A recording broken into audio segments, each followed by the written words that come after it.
Guarantee. ప్రతిసారి ఎన్నికల్లో అధికారంలో రావటం ముందు ఏ విధంగా వాగ్దానాలు చేస్తారు, అధికారంలోకి వచ్చాక ఆయన ఏ విధంగా ప్రజల్ని మోసం చేసుకుంటూ వెళ్తున్నాడో కళ్ళారా చూస్తున్నాం.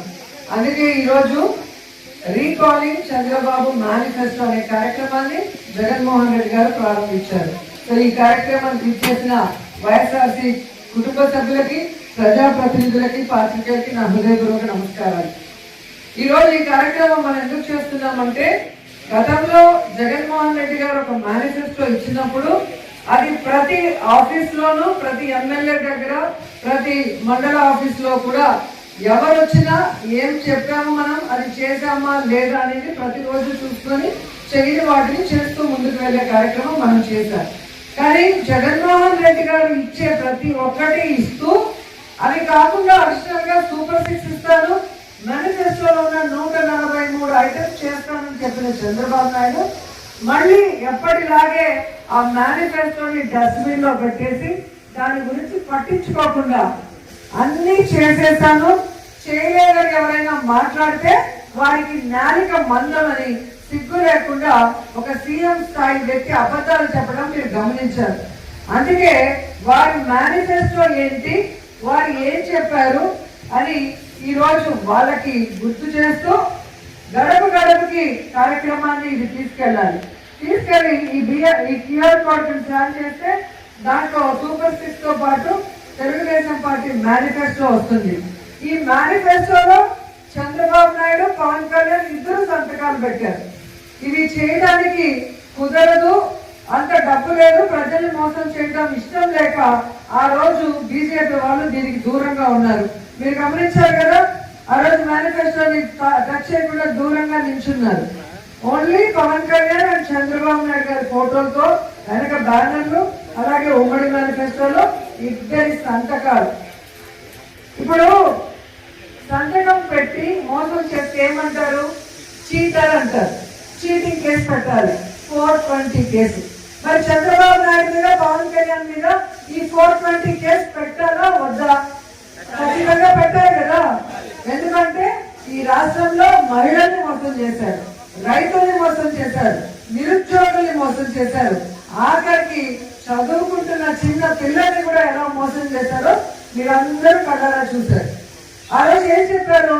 ప్రతి ఒక్కరికి ఆడబిడ్డ నిధి 1500, 18 ఏళ్ళు దాటిన వాళ్ళకి, 60 ఏళ్ళు లోపల ఉన్న ప్రతి ఆడబిడ్డకి ఆడబిడ్డ నిధి కింద 1500 నెలకిస్తాము, సంవత్సరానికి 18,000 ఇస్తాము అన్నారు. మరి ఇప్పుడు అంటే ఎన్ని నెలలు అయింది? 13 నెలలు అయింది. మన రాష్ట్రంలో 2,70,00,000 మంది ఈ ఆడబిడ్డ నిధికి అర్హులు. మరి ఈ 2,07,00,000 మంది ఆడబిడ్డల్ని చంద్రబాబు నాయుడు, పవన్ కళ్యాణ్ ప్రతి నెల ఇస్తానన్న 1500 ఈ 13 నెలలకి కలిపితే 35,100 కోట్లు, దాదాపుగా 35,000 కోట్ల పైగా. మరి చీటింగ్ చేసిన వాళ్ళ మీద చీటింగ్ కేసు 420 కేసు పెట్టాలా వద్దా? పెట్టాలి కదా. మరి ఈ రోజు సిగ్గు లేకుండా ఒక అడ్డదిడ్డంగా పెరిగిన అచ్చెన్నాయుడు అంటాడు, ఈ ఆడబిడ్డ నిధి ఇవ్వాలంటే ఆర్డర్ చేసి అమ్మేయాలంట. మరి ఇన్నిసార్లు మంత్రిగా చేసిన నీకు, ఇన్నిసార్లు ముఖ్యమంత్రి చేసిన చంద్రబాబు నాయుడికి మరి ఇది ఇచ్చేటప్పుడు తెలియదా మేనిఫెస్టోలో ఇది మనం చేయగలమా లేదని? అంటే ప్రజల్ని మోసం చేయాలి, ప్రజల్ని చీటింగ్ చేయాలి, మనం అధికారంలోకి రావాలి కాబట్టి ఏదైనా చెప్పచ్చు అన్న ఒక్క దొంగ ఆలోచనతోనే ఈ మేనిఫెస్టోని మీరు ఇచ్చారని అడుగుతున్నాను. ఏమంటే మొదటిసారి ముఖ్యమంత్రి అయినా, మొదటిసారి మంత్రి అయితే పాపం తెలియదులే అనుకోవచ్చు. కానీ ఆల్రెడీ చంద్రబాబు నాయుడు 3 సార్లు ముఖ్యమంత్రిగా ఈ రాష్ట్రాన్ని వెళ్ళాడు. కంబైన్ స్టేట్ వెళ్ళాడు, సెపరేట్ అయ్యాక వెళ్ళాడు. రాష్ట్ర బడ్జెట్ ఎంత ఉంది, రాష్ట్ర అప్పు ఏంటి, రాష్ట్ర ఖజానాలో ఏముంది, మనం చెప్పింది చేయగలమా లేదా అన్న ఆలోచన ఉండాలి కదా. జగనన్న చిన్నవాడైనా, మొదటిసారి ముఖ్యమంత్రి అయినా ఆయన చెప్పిన ప్రతిదీ చేశాడు. ఎలా చేశాడు? ఆయనే సంపద సృష్టించుకున్నారు, ఆయనే ప్రజలకు ఇచ్చిన మాటలు నెరవేర్చుకోవాలన్న చిత్తశుద్ధితో చేశాడు. చంద్రబాబు నాయుడు దిగిపోయే రోజుకి ఖజానాలో ఎంత ఉంది? 100 కోట్లు కూడా లేదు. మరి చంద్రబాబు నాయుడు లాగా అమ్మో ఏపీని అమ్మేయాలి, అమ్మో భయం వేస్తుంది నేను చేయలేను, ఇలాంటి మాటలు ఎప్పుడైనా మాట్లాడారా జగన్మోహన్ రెడ్డి? ఎప్పుడు మాట్లాడలేదు. ఎందుకంటే మనం ఏం చేయగలమో అదే మేనిఫెస్టోలో పెట్టారు. పెట్టిన దాన్ని కరోనా వచ్చి రాష్ట్రానికి ఇన్కమ్ లేకపోయినా ఎవ్వరు జీతం ఆపలేదు, ఎవ్వరు వెల్ఫేర్ స్కీమ్ ఆపలేదు, ఏ డెవలప్మెంట్ ఆపలేదు. అది నాయకుడు అంటే. ప్రజల్ని మోసం చేయాలని కంకణం కట్టుకొని మేనిఫెస్టోలో అబద్ధాలు పెట్టి ఈ రోజు పిచ్చి మాటలు మాట్లాడుతూ తప్పించుకోవాలనుకున్న చంద్రబాబు నాయుడిని, పవన్ కళ్యాణ్ చీటింగ్ కేసు కింద లోపల పెట్టేంత వరకు వైఎస్ఆర్సీపీ వాళ్ళందరూ కూడా పోరాడాలి. ఇప్పటికైనా ఆ కూటమి ప్రభుత్వం ఇచ్చిన వాగ్దానాలు నెరవేరిస్తే కనీసం ప్రజల్లో వాళ్ళకి కొంచెమైనా అయ్యో పాపమని ఆలోచించే అవకాశం ఉంటుందని కూడా ఈ సందర్భంగా తెలియజేసుకుంటున్నారు. ఎందుకంటే జగన్మోహన్ రెడ్డి గారు ఉన్నప్పుడు మహిళలకి వాళ్ళ పేరు మీద ఇళ్ల పట్టాలు ఇచ్చారు. ఇక్కడ ఎన్హెచ్ మీద మీరు చూసారు, ఎంత మంచి చోట మనం ఇవ్వడం జరిగింది.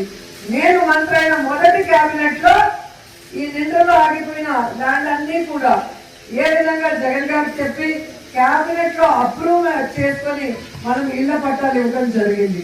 అది మీ మీద ఉన్న అభిమానం, నాకున్న అభిమానం, జగన్ ఉన్నకున్న అభిమానం. మనం కోరిన వెంటనే పేదవాళ్ళకి మనం ఇల్లు ఇవ్వాలి. ఈ సమస్య అనగానే అది ఎలా పరిష్కరించి జగనన్న చేశారో మీ అందరూ కూడా గమనించాలి. అలాగే ఇదే మండలంలో ఉన్నారు గతంలో ఉన్న ఎమ్మెల్యేలు కానీ, ఎక్స్ మన శ్రీశైలం బోర్డు చైర్మన్ ఇక్కడ జడ్పీటీసీగా చేశారు. కానీ ఈ మండలానికి ఏమైనా చేశారో మీరు ఆలోచించండి. నేను అపోజిషన్ ఎమ్మెల్యేగా ఉన్నప్పుడు, రేవతమ్మ సర్పంచ్ గా ఉన్నప్పుడే ఈ ప్రాంతంలో రోడ్లు వేసాం, బస్ షెల్టర్లు కట్టాం, అలాగే ఆర్ఓ ప్లాంట్లు పెట్టాం. ఆ రోజు ఆమె చెక్ పవర్ కూడా కక్ష సాధింపుగా తెలుగుదేశం పార్టీ వాళ్ళు తీసేసిన పోరాడి తెచ్చుకొని ఈ ప్రాంతం కోసం మనం ఎంత డెవలప్ చేసామో మీ అందరూ కూడా చూశారు. అలాగే ఈరోజు మన అధికారం వచ్చాక వారింటికి నేను భోజనానికి వెళ్ళినప్పుడు ఆ ప్రాంతంలో ఆ టెంపుల్ది శిథిలావస్థలో మొత్తం మట్టి దిబ్బగా ఉంటే ఏంటి అని అడిగినప్పుడు ఈ ప్రాంతానికి ఒక ఇంపార్టెన్స్ ఉంది, ఒక వెంకటేశ్వర స్వామి టెంపుల్ ఉండేది, ఆ విగ్రహాలన్నీ ఇప్పుడు చెన్నైలో మ్యూజియం లో ఉన్నాయి, ఇక్కడ టెంపుల్ ఉంటే ఊరు బాగుంటుంది, రోజు నిత్యం దీపం వెలిగించే ఒక టెంపుల్ ఉండాలి అని చెప్పి కోరినప్పుడు మనం ఏ విధంగా టీటీడీలో మరి అప్పుడున్న సుబ్బారెడ్డి గారిని కానీ ఆ తర్వాత కరుణాకర్ రెడ్డి గారిని కానీ మాట్లాడి ఫండ్స్ తీసుకొచ్చి ఆ టెంపుల్ ని కట్టించాము మనం చూసాం. అలాగే మీరు చూస్తే బుద్ధాగ్రహారంలో నింద్ర విజయపురం నగరి రూరల్ కి కలిపి కళ్యాణ మండపాన్ని ఎక్కడో పిచ్చాటూరు లేదా చెన్నై లేదా దూరంగా వెళ్తుంటే మన వాళ్ళకి ఎందుకు ఒక టీటీడీ కళ్యాణ మండపం ఉండకూడదని టీటీడీలో మాట్లాడి నేను చేయగలిగాను. అంటే నేను మొదటిసారి మంత్రి అయ్యాను, మొదటిసారి నేను అధికారంలో ఉన్నా కూడా ఈ ప్రాంతం వాళ్ళు కోరిన దాన్ని ఎలా చేయాలని సీనియర్లతో మాట్లాడుకొని ఆ విధంగా నేను అడుగులు వేశాను. మరి ఇక్కడ సీనియర్ మోస్ట్ ఉన్నామని చెప్పుకుంటున్నారు కదా, ఈ రోజు నా గురించి తిరుపతి ప్రెస్ క్లబ్ లో మీరు మాట్లాడుతున్నారు కదా, వాళ్ళని నేను ప్రశ్నిస్తున్నాను, ఎందుకు మీరు నేను రాకముందు చేసుకోలేకపోయారు? ఈరోజు మీరు మీ సొంత చిన్నాన్న సంగారెడ్డికి వెన్నుపోటు పొడిచారు, ఈ 5 మండలాల్లో ఉన్నవాళ్ళు. ఆ తర్వాత నా దగ్గర చేరి పదవులు అనుభవించి సంపాదించుకొని నాకు వెన్నుపోటు పొడిచి ఇప్పుడు వెళ్ళారు. సంగారెడ్డికి నన్ను వెన్నుపోటు పొడిచిన వాళ్ళకి భారతప్రకాష్ కు వెన్నుపోటు పోయడం పెద్ద విషయమా? పెద్ద విషయమా చెప్పండి. సంగారెడ్డి ఏమో సొంత చిన్నాన్న ఒకరికి, మిగతా వాడికి రాజకీయ భిక్ష 30-35 ఏళ్ళుగా రాజకీయ భిక్ష పెట్టిన ఒక రాజకీయవేత్త. ఈరోజు వాళ్ళందరూ కూడా ఒక స్థాయిలో వాళ్ళ పిల్లలు వాళ్ళు సెటిల్ అయ్యారు అంటే సంగారెడ్డి గారి వల్ల. అలాంటి పెద్ద మనిషినే వెన్నుపోటు పొడిచిన వాళ్ళు నాతో చేరి జీవితంలో ఒక రాష్ట్ర పదవి కూడా పొందని వాళ్ళకి రాష్ట్ర స్థాయి పదవులు ఇచ్చాము. అధికారం వచ్చాక టెంపుల్ చైర్మన్ కానీ కార్పొరేషన్ చైర్మన్ ఎలా వచ్చాయి? ఏ నియోజకవర్గంలో అయినా ఎమ్మెల్యే లెటర్ లేకుండా ఎవరికి స్టేట్ పోస్ట్ అనేది రావు. జగన్మోహన్ రెడ్డి గారు ఇవ్వరు. ఆ లెటర్ కూడా మీరు ఒకసారి వాట్సాప్ గ్రూప్ లో మీరు చూశారు. వాళ్ళు చెప్పుకోవచ్చు మాకు రోజమ్మ ఇవ్వలేదని, కానీ వాళ్ళ మనసాక్షికి తెలుసు కదా సింగేరి కోనకు వచ్చి ఏ విధంగా వాళ్ళు ఆశీర్వాదం తీసుకెళ్లారు అనౌన్స్ అయితే ఆ లెటర్ కూడా జగన్మోహన్ రెడ్డి సంతకం చేసిన లెటర్ ఇప్పటికీ నా దగ్గర ఉన్నాయి. వాళ్ళకి ఎప్పుడు కావాలంటే అప్పుడు మళ్ళీ వాట్సాప్ లో పెడతారు. సో ఒక రాష్ట్ర స్థాయి పదవులు మనం అపోజిషన్ లో ఉన్నప్పుడు ఇచ్చాము, అధికారంలోకి వచ్చాక గౌరవమైన చైర్మన్ స్థానాలు, టెంపుల్ చైర్మన్ కానీ, మరి ఈడీగా కార్పొరేషన్ చైర్మన్ కానీ, మరి మిగతా వాళ్ళకి జడ్పీటీసీలు, ఎంపీపీలు ఏ విధంగా మనం చేసామో మీ అందరూ కూడా కళ్ళారా చూశారు. సో ఈరోజు కేవలం వెన్నుపోటు పొడవటమే ధ్యేయంగా పెట్టుకున్న మీరు వెన్నుపోటు పార్టీలో చేరి మళ్ళీ మా గురించి మాట్లాడటం సిగ్గుచేటు అని అంటున్నాను. ఎందుకు ఇది అంటున్నాను అంటే, మీకు జగన్మోహన్ రెడ్డి గారు చేశారా లేదా?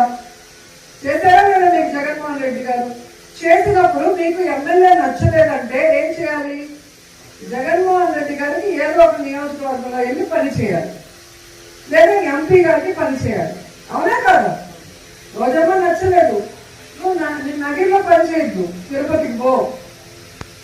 ఇన్ఛార్జిగా మిమ్మల్ని వేశారు కదా, కాళహస్తికి ఒకరిని వేశారు, అనంతపురంలో ఒకరిని వేశారు. అక్కడికి వెళ్ళి చేయండి, పుంగునూరుకి వెళ్ళి చేయండి, తిరుపతికి వెళ్ళి చేయండి. అంతేగాని 30 ఏళ్లుగా వ్యతిరేకంగా ఉన్న తెలుగుదేశం పార్టీకి చంద్రబాబు నాయుడు దగ్గరికి వెళ్ళి కండువా కప్పుతున్నారు అంటే మీ దిగజారు రాజకీయం ఏంటి? మీకు నన్ను మాట్లాడే అర్హత ఉందా అని ఈ సందర్భంగా అడుగుతున్నారు. సో ఈరోజు మనం పక్కన పెట్టేయండి, వాళ్ళకి అదే పని. కాబట్టి మనం వైఎస్ఆర్ కాంగ్రెస్ పార్టీ, ఇది ప్రజల్లో నుంచి పుట్టుకొచ్చిన పార్టీ. రాజశేఖర రెడ్డి గారి ఆశయాల కోసం జగన్మోహన్ రెడ్డి గారు పెట్టిన పార్టీ. ఈ పార్టీలో ప్రతి ఒక్కరు కూడా జగనన్న మీద అభిమానంతోనే పనిచేస్తున్నాం.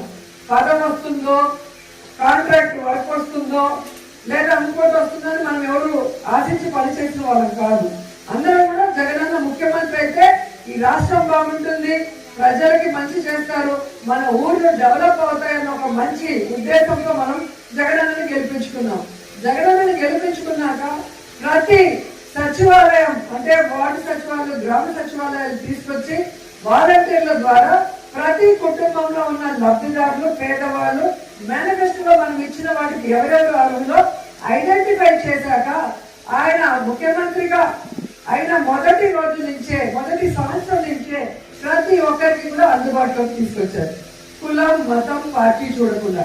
ఈరోజు తెలుగుదేశం వాళ్ళు, జనసేన వాళ్ళు మన దగ్గర అన్ని తీసుకొని మనకు మోసం చేసి ఓటు వేయకపోయినా, మోసం చేసినందుకు వాళ్ళు శిక్ష అనుభవిస్తున్నారా లేదా? మీ పార్టీ అని చెప్పి మీరు ఓటేస్తున్నారు, కనీసం మీకైనా చేస్తున్నారా? సూపర్ 6 కానీ మేనిఫెస్టోలో ఉన్నది. సో చంద్రబాబు నాయుడు లేదు, ఆయన పిల్లలు, కొడుకు, కోడలు తప్ప ఎవరితో పని లేదు. అందరినీ కూడా వెన్నుపోటు పొడచడం అనేది ఆయనకి మామూలు విషయం. ఆయన చేసేది సభాష్, ఆయన వెన్నుపోటు పొడుస్తూనే ఉండాలి, ఆయనకి నేను సపోర్ట్ చేస్తూనే ఉంటానని పవన్ కళ్యాణ్ పబ్లిక్ మీటింగ్స్ లో చెప్తూనే ఉంటాడు. అంటే ఒకడు వెన్నుపోటు పొడుస్తాడు, ఒకడు ఇండైరెక్ట్ గా వెన్నుపోటు పొడవండి, నేను మీకు సపోర్ట్ చేస్తాను అంటారు. ఇలాంటి వాళ్ళకు ఓటేసిన వాళ్ళు సిగ్గుపడాలి. ఓడిపోయినందుకు మనం సిగ్గుపడాల్సిన అవసరం లేదు.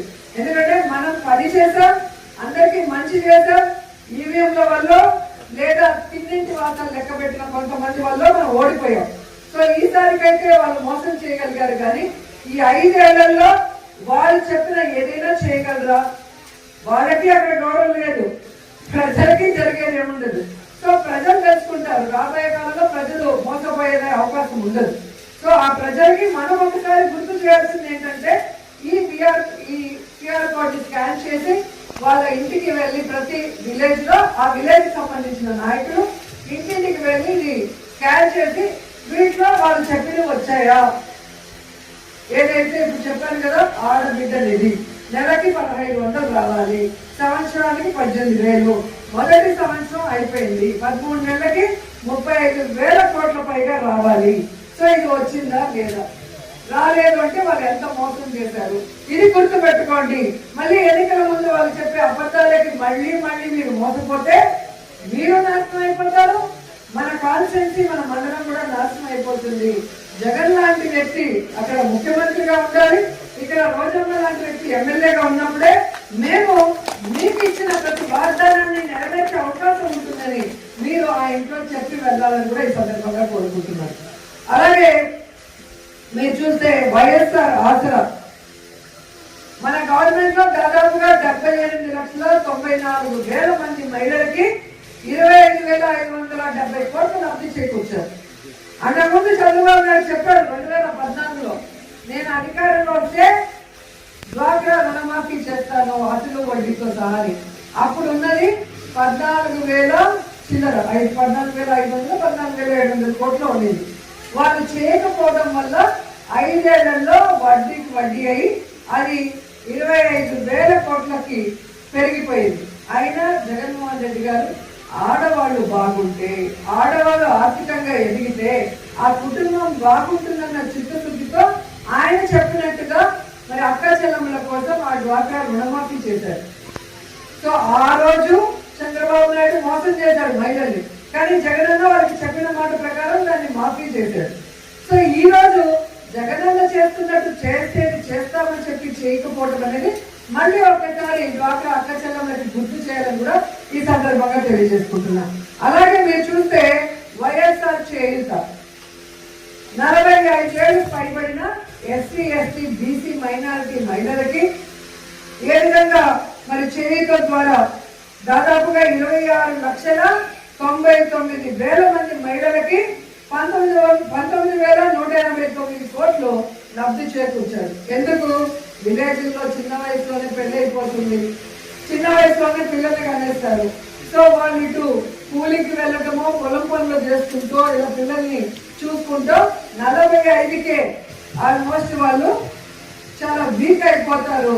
వాళ్ళని అప్పుడు కుటుంబ సభ్యులు చూసుకోకపోతే వాళ్ళు ఇబ్బంది పడుతున్నారని జగనన్న పాదయాత్రలో గమనించి వారి కోసం ఈ చేయూత పథకాన్ని తీసుకొచ్చారు.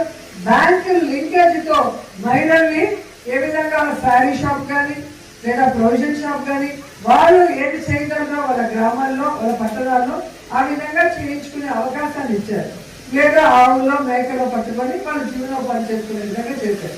ఈరోజు ఆ చేయూతను కూడా ఇవ్వకుండా ఎలా మోసం చేశారు అనేది మీరు గడప గడపకి వెళ్ళినప్పుడు ఈ దీపావళి చంద్రబాబు మేనిఫెస్టోని, అంటే జగన్ ఇచ్చేది ప్రతిదీ ఇస్తాను, అది కాక మిగతా ఇస్తానన్నవాడు జగనన్న ఎంతమందికి ఇచ్చాడు, ఎన్ని కోట్లు ఇచ్చాడు, ఈ రోజు దాన్ని చేయకుండా వాళ్ళు ఇచ్చింది ఎలా మోసం చేస్తున్నారో చేయకుండా అనేది ప్రతి ఇంటిలో టైం తీసుకొని మాట్లాడాలని కూడా ఈ సందర్భంగా కోరుకుంటున్నాను. అలాగే ఫ్రీ బస్ 13 నెలలు అవుతుంది. ఫ్రీ బస్ రాష్ట్రం అంతా మహిళలు ఉచితంగా తిరగచ్చు. ఇటు శ్రీశైలం వెళ్ళొచ్చు, అటు కనకదుర్గమ్మ టెంపుల్కి వెళ్ళొచ్చు, అటు వైజాగ్ లో అప్పన్న టెంపుల్కి వెళ్ళొచ్చు, ఇటు తిరుమలకి వెళ్ళొచ్చు అంటే అందరూ చాలా ఆశపడ్డారు. కానీ ఏమైంది?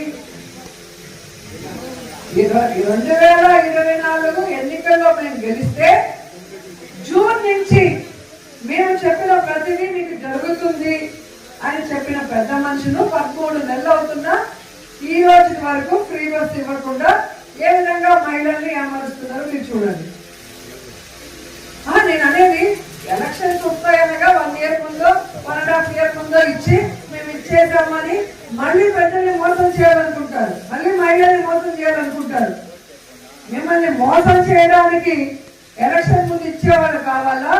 మీ మీద ప్రేమతో అభిమానంతో ముఖ్యమంత్రి అయిన మొదటి నెల నుంచే చేసే జగన్మోహన్ రెడ్డి లాంటి వ్యక్తి ముఖ్యమంత్రి కావాలా? ఒకసారి రాష్ట్ర ప్రజలు ఆలోచించాలి, దాన్ని బట్టి మీరు ఓట్లు వేయాలి. ఎందుకంటే ఒక్కసారి మీరు తప్పు చేస్తే మేము అందరం కూడా కష్టపడుతున్నాం, రాష్ట్రం నష్టపోతుంది. ఎందుకంటే ఈ దేశంలోనే ఏ రాష్ట్రంలో ఏ ముఖ్యమంత్రి చేయనటువంటి విధంగా మొదటి సంవత్సరంలోనే 1,83,000 కోట్లని అప్పు చేసి ఒక చెత్త రికార్డు సృష్టించాడు చంద్రబాబు నాయుడు. 5 సంవత్సరాల్లో జగనన్న చేసిన అప్పు తక్కువ, ఆ చేసిన ప్రతి రూపాయి అభివృద్ధి సంక్షేమం ఎలా చేశాడో అన్ని కూడా ఆన్లైన్ లో ఉంది. ఆ రోజేమో రాష్ట్రం శ్రీలంక అయిపోతుందని గబ్బోలు పెట్టిన ఈ కూటమి ప్రభుత్వం మరి ఈ రోజు ప్రజలకి ఏ వెల్ఫేర్ చేయకుండా, రాష్ట్రంలో ఏ అభివృద్ధి చేయకుండా ఎందుకు 1,87,000 కోట్లను అప్పు చేశారు? ఆ డబ్బు ఏమైందంటే వాళ్ళ దగ్గర మాటలు లేదు. ఎందుకంటే ఒక్కసారి మీరు తప్పు చేస్తే మేము అందరం కూడా కష్టపడుతున్నాం, రాష్ట్రం నష్టపోతుంది. ఎందుకంటే ఈ దేశంలోనే ఏ రాష్ట్రంలో ఏ ముఖ్యమంత్రి చేయనటువంటి విధంగా మొదటి సంవత్సరంలోనే 1,83,000 కోట్లని అప్పు చేసి ఒక చెత్త రికార్డు సృష్టించాడు చంద్రబాబు నాయుడు. 5 సంవత్సరాల్లో జగనన్న చేసిన అప్పు తక్కువ, ఆ చేసిన ప్రతి రూపాయి అభివృద్ధి సంక్షేమం ఎలా చేశాడో అన్ని కూడా ఆన్లైన్ లో ఉంది. ఆ రోజేమో రాష్ట్రం శ్రీలంక అయిపోతుందని గగ్గోలు పెట్టిన ఈ కూటమి ప్రభుత్వం మరి ఈ రోజు ప్రజలకి ఏ వెల్ఫేర్ చేయకుండా, రాష్ట్రంలో ఏ అభివృద్ధి చేయకుండా ఎందుకు 1,87,000 కోట్లను అప్పు చేశారు? ఆ డబ్బు ఏమైందంటే వాళ్ళ దగ్గర మాటలు లేదు. ఒక స్కూల్ రెన్యువేట్ చేశారా తెలుగుదేశం కుటుంబ ప్రభుత్వం? ఒక హాస్పిటల్ రెన్యువేట్ చేశారా? ఒక మెడికల్ కాలేజ్ పూర్తి చేయాలన్న ఆలోచన ఉందా? ఎన్హెచ్ వేసే పని ఉందా? రోడ్లు వేసే పని ఉందా? ఒకటి ఇంటి పట్ల ఇచ్చే పని ఉందా? ఒక నిరుద్యోగి ఉద్యోగం కానీ నిరుద్యోగ వృత్తి ఇవ్వాలన్న ఆలోచన ఉందా? ఏది చేయదు. కానీ లక్షల కోట్లు అప్పు చేసుకుంటూ మననే అప్పుల పాలు చేసేసి వాళ్ళు పారిపోతారు. నేను మళ్ళీ మీకు చెప్తున్నాను, కరోనా వస్తేనే ప్రజల్ని పార్టీ కార్యకర్తల్ని కూడా గాలి వదిలి హైదరాబాద్ పారిపోయి బతుకుంటే వలస తినచ్చు అనుకున్న కూటమి నాయకులు రేపు జగనన్న ముఖ్యమంత్రి అయిన మరుక్షణం అమెరికాకు పారిపోతారు. ఆ విషయం కూటమి ప్రభుత్వ నాయకులు తెలుసుకోవాలి. అది తెలియక కొంతమంది చాలా ఎక్కువగా ఓవర్ యాక్షన్ చేస్తున్నారు. ఓవర్ గా వైఎస్ఆర్సీపీ నాయకుల్ని ఇబ్బందులు పాలు పెట్టడం, తప్పుడు కేసులు పెట్టించాలనుకోవటం, వారి ఇంటి స్థలాన్ని లాక్కోవాలనుకోవటం, ఎప్పటి నుంచో తాతల కాలం నుంచి వాళ్ళ ఆధీనంలో ఉన్న వాళ్ళ ఇళ్ళని ఇబ్బంది పెట్టాలనుకోవటం, ఆ విధంగానే వారి ఉద్యోగాలను తీసేయాలనుకోవటం, ఏ విధంగా పోలీసులతో పిలిపించి బెదిరించి కొట్టించడాలు చేయడమో మీరు గమనిస్తున్నారు. వాళ్ళందరికీ కూడా ఈ యొక్క స్టేజ్ నుంచి చెప్తున్నాం, మాకు ఒక కష్టం అంటే ఇక్కడ కష్టం అంటే నేను వస్తాను, నాకు కష్టం అంటే జగనన్న వస్తాడు. కానీ మీకు కష్టం అంటే ఎవ్వరూ రాడు. ఇక్కడున్న ఎమ్మెల్యే కరోనా టైంలో ఎక్కడున్నాడో ఒకసారి ఆలోచించుకోండి. ఇక్కడున్న ప్రభుత్వం ఏదైతే ఉందో తెలుగుదేశం పార్టీ ప్రభుత్వం, చంద్రబాబు నాయుడు కరోనా సమయంలో ఎక్కడున్నాడు, ఎవరికైనా మనం సహాయం చేశారో ఒకసారి ఆలోచించండి. 3 సార్లు ముఖ్యమంత్రిని చేసిన ఈ రాష్ట్ర ప్రజల మీద వారికి ప్రేమ లేదు, అభిమానం లేదు. అలాంటి వారి కోసం కనుక పిచ్చి చేతలు పిచ్చి వేషాలు వేస్తే ఒక్కొక్కడికి 100% వడ్డీతో సహా ఇచ్చేస్తామని కూడా ఈ సందర్భంగా తెలియజేసుకుంటున్నాం. అండ్ ఈ రీకాలింగ్ మేనిఫెస్టో ద్వారా ప్రతి కుటుంబంలో ఉన్న పేదవాళ్ళని చైతన్యపరచండి, వారికి కూటమి ప్రభుత్వం చేస్తున్న అన్యాయాన్ని తెలియజేయండి.